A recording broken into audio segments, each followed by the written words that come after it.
الحمد لله رب العالمين، والصلاة والسلام على سيدنا ونبينا محمد وعلى آله وأصحابه أجمعين. السلام عليكم ورحمة الله وبركاته. ماه رجب هفتمین ماه سال شماری هجری است و آن یکی از ماه‌های حرام به شمار می رود. الله می گوید: إن عدة الشهور عند الله 12 شهرا في كتاب الله يوم خلق السماوات والأرض منها 4 حرم. به درستی شماره ماها نزد الله سبحانه و تعالی در کتابش از روزی که آسمان و زمین را خلق کرده است 12 ماه است. از آن جمله 4 ماهی حرام دارد که ذوالقعده، ذوالحجه، محرم و رجب می باشد.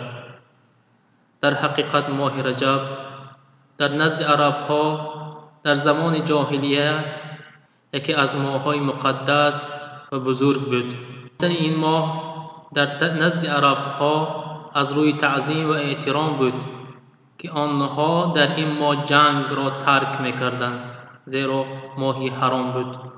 بعضی ها ذکر می‌کنند که ماه رجب زیاده از 14 نام دارد، اما در اسلام برای ماه رجب فضیلت و اعتماد مکان بیشتری نظر از دیگر ماه‌های حرام داده نشده است، زیرا این ماه خاص یک عبادت معین نظر به دیگر ماه‌ها ندارد. این چنین چیزی از رسول الله صلی الله علیه و سلم ثابت نشده است. ابن تیمیه رحمه الله گفتند: این چنین حدیث ها درباره فضیلت ماه رجب و یا فضیلت روزه داشتن بعض روزهای این ماه و یا فضیلت معینی در این ماه، این همه دروغ ها و بافته و ساخته می باشد.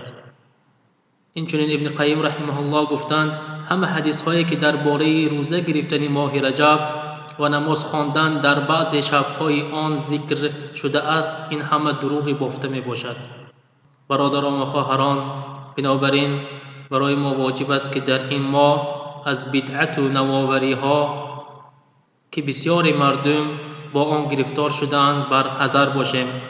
از جمله آن بدعت هایی که چند نماز خواندن به مثل نماز رغائب و یا نماز 100 رکعته، 1000 رکعته، از همش دور باشیم و یا این ماه را برای دادن زکات مال خود مخصوص گرفته نباشیم و یا همه روزهای این ماه یا چند روزش را برای روزه داشتن مخصوص گرفته نباشیم و یا اینکه شب 27 این ماه را با عبادت مخصوص یا جشن گرفتن نگذرانیم و گمان نکنید که همان شب اسراء و معراج باشد.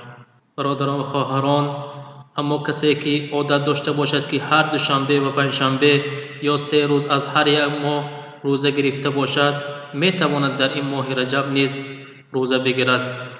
اما اگر اعتقاد کند که روزه گرفتن در ماه رجب نسبت به دیگر ماه‌ها ثواب کلان دارد، پس به درستی در این حالت به بدعت دست زده است. و صلی الله علی نبینا محمد و علی آله و اصحابه اجمعین.